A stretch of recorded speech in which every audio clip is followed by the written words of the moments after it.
I wasn't originally planning on seeing Jesus Revolution, since I typically hate Christian movies with a passion, pun partially intended.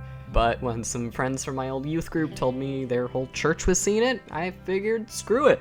So here we are.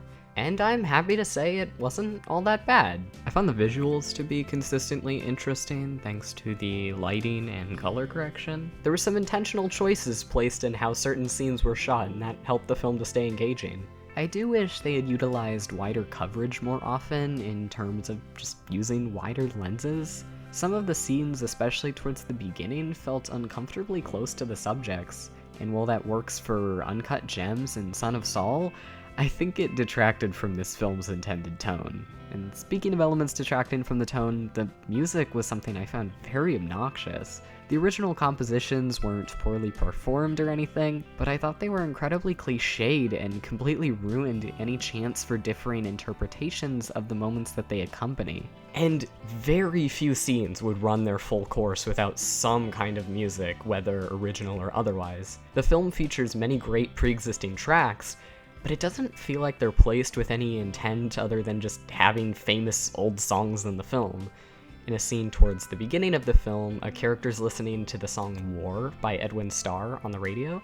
Due to the lyrics of the song, it's already an on-the-nose way to show what the character believes. But what's worse is that the song didn't come out till 1970, which is after the scene is set. In the grand scheme of things, that's a small nitpick, but I think it's a good example of the general lack of care and lack of nuance in the music. I found the period elements to be fairly disappointing. They may have driven old-fashioned cars and worn vintage clothes, but aside from that, the whole production felt distinctly modern. There was no effort to recreate the cinematic style of the time with slow Robert Altman-style zooms or tracking shots, because why have thoughtful and complex sequences that accurately represent the time period when you can have lens flares? I understand that may just be a different stylistic choice, and that's perfectly fine, but nevertheless, it hindered me from ever fully accepting the time period that they were claiming.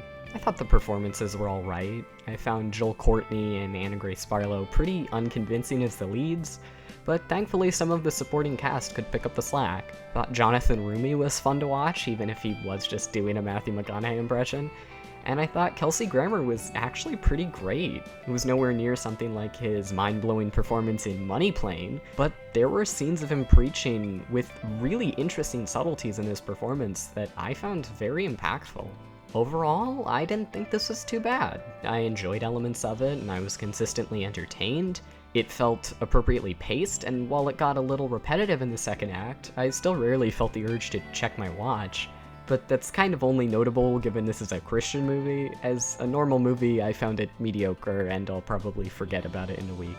But if you want a competent and professionally made Christian movie and don't want to watch an art house film like First Reformed or Stalker, I would definitely say this is worth a shot, and I'd give it a 5 out of 10.